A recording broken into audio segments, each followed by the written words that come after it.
इरडोव की problem number 1.12 का solution हम लोग देखने वाले हैं। काफ़ी कन्वेंशनल प्रॉब्लम है, हर एक किताब में आपको देखने को मिल जाएगी। तो देखते हैं क्या है। 3 points are located at vertex of equilateral triangle whose side equal to ए।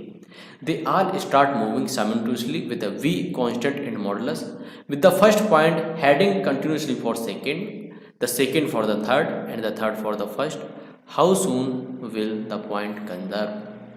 सवाल क्या है दोस्तों, इक्विलेटरल ट्रायंगल है और क्या हो रहा है, इक्विलेटरल ट्रायंगल है, उसके वर्टेक्स पर कुछ पॉइंट रखे हैं। इसको मैं बोलता हूँ ए वी सी, और मैं साइड लेंथ तो क्या देख रखी है, ए दे ही रखी है। ठीक है, अब क्या कह रहा है कि जो ए पार्टिकल है उसके पास वेलोसिटी v है, और इसके पास भी वेलोसिटी क्या है, v है, और इसके पास भी वेलोसिटी v है। एक और कंडीशन दे रखी है कि हमेशा हर एक टाइम पर आप जब भी देखेंगे तो ए हमेशा b की तरफ अपना वेलोसिटी वेक्टर रखेगा, b हमेशा c की तरफ, और c हमेशा a की तरफ हमेशा मूव करके चलेगा। हमेशा b a b को देखेगा, b c को देखेगा, c हमेशा a को देखकर चलेगा।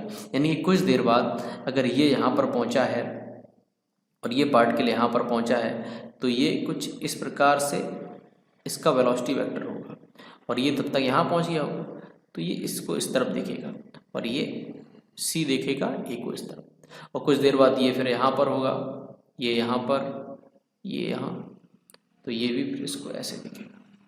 मतलब ये चलता रहेगा। कब तक चलता रहेगा, जब तक कि ये हैं मिल नहीं जाते हैं, जब तक ये दोनों तीनों पॉइंट मिल नहीं जाते हैं, जब तक ये तीनों पॉइंट मिल नहीं जाते हैं तब तक ये चलता रहेगा, तब तक ये चलता रहेगा, और वापस में आकर के ये कंजर्व हो जाएंगे। अच्छा, अब ये बताओ कि जब ये तीनों पॉइंट आपस में मिलेंगे यानी ए से बी मिलेगा। अगर तीनों पॉइंट मिल रहे हैं यानी कि ए बी से भी मिल रहा होगा। अगर मैं यहाँ आपको दिखाना चाहूँ कि अगर तीनों पॉइंट मिल रहे हैं तो ए बी से तो मिलेगा ही, स्वाभाविक सी बात। तो आप पता है कि ए वी के बीच की दूरी कितनी है, ए है। ए की वेलोसिटी इस बी की तरफ कितनी है, वी है, और वी की वेलोसिटी इस डायरेक्शन में कितनी है, वी है, और एंगल इक्विलेटरल एंगल तो 60 है, तो ये कंपोनेंट कितना होगा, वी साइन 60, और ए वी के अलॉन्ग जो कंपोनेंट होगा वो कितना होगा, वी कॉस 60, जो कि होगा v/2।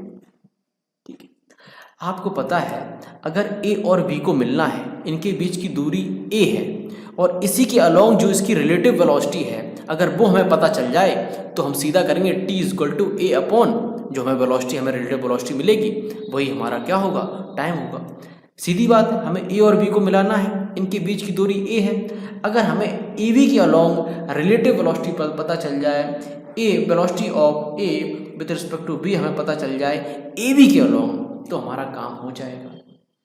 अब आपको पता है velocity of A minus velocity of B. अब वेलोसिटी ऑफ ए कितना है, माइनस बी। अगर मैं इस डायरेक्शन में अगर मैं पॉजिटिव मान लेता हूँ तो यहाँ पर मैं v लिख देता हूँ, और minus of velocity of v का जो ए वी का जो वेलोसिटी वो कितनी है, v/2, तो वो कितनी होगी, माइनस ऑफ v/2, क्योंकि अगर हमने इस तरफ पॉजिटिव माना है तो इस तरफ हमें नेगेटिव मानना पड़ेगा। ठीक है, तो ये हमारा कितना होगा, v + v/2 = 3v/2।